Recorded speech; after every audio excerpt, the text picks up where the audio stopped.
Sir. अरे वैसी जिंदगी भी जिंदगी क्या, जिस जिंदगी में कोई कहानी ना हो। अब वैसी कहानी भी कहानी क्या जो हर किसी के दीवानी ना हो। देखिए दोस्तों, आज मैं पहली बार YouTube के जरिए आपके पास आया हूँ संदेश लेके।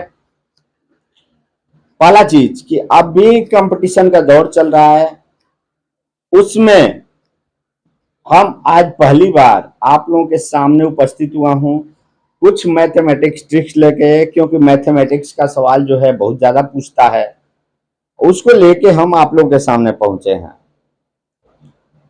तो कृपया आप लोग ध्यान दीजिए और एक हौसला रखिए, एक उम्मीद रखिए। जिंदगी से लड़ना तो हम लोग की फितरत है।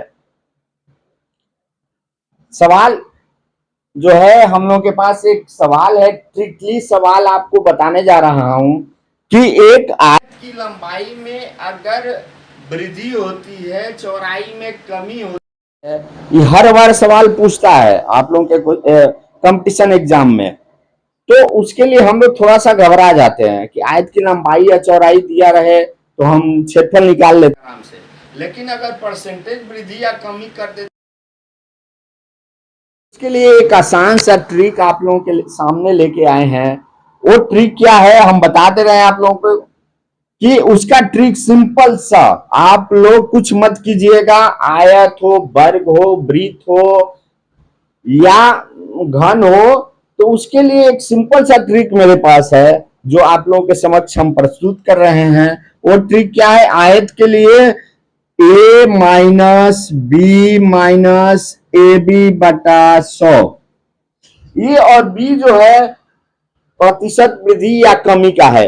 अगर एक में वृद्धि हो रहा है, एक में कमी हो रहा है, कमी जब कहे तो माइनस का चिन्ह लगाते हैं, अगर दोनों में वृद्धि हो रहा है तो प्लस का, दोनों जगह, यहां भी प्लस यहां भी प्लस, दोनों जगह ये दोनों। अगर कमी का फॉर्मूला है, एक में कमी एक में वृद्धि हो रहा है, तब अगर दोनों में वृद्धि हो रहा है तो उसके लिए हम लोग सिंपल सा ट्रिक लगाते हैं, A plus B plus A B बटा 100। ये वृद्धि का प्रतिशत है, ये वृद्धि प्रतिशत का सूत्र है। तो अभी हमारे में कह रहा है कि एक आयत की लंबाई में अगर 20% की वृद्धि हो रही है और चौड़ाई में 10% कमी हो रही है, तो उसके लगता है, क्योंकि आज तक ऐसा सवाल पढ़े नहीं है। हम लोग लंबाई चौड़ाई दिया रहता है, क्षेत्रफल निकाल लेते हैं। तो उसके लिए अगर वृद्धि या कमी दे रहा है तो ये वाला फॉर्मूला, अगर एक में दोनों में वृद्धि कर रहा है तो ये वाला फॉर्मूला लगाएंगे। लेकिन अभी जो सवाल मेरे पास है वो है एक में वृद्धि हो रही है, एक में कमी कर रहा है, तो उसके लिए हम सिंपल सा एक ही फॉर्मूला यूज करेंगे, वो है A minus B minus A B बटा 100। तो ए क्या है? तो ए जो है वृद्धि प्रतिशत है और बी जो है कमी प्रतिशत है। तो 20 की कमी, 20 की वृद्धि हो रही है और 10 की कमी हो रही है।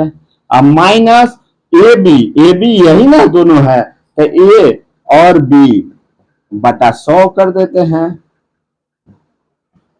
घटा देते हैं इसको। तो 20 में से 10 घटा, कितना हुआ? 10। 20 में से 10 गया 10 और माइनस 2 में 1 से गुना हुआ था 2।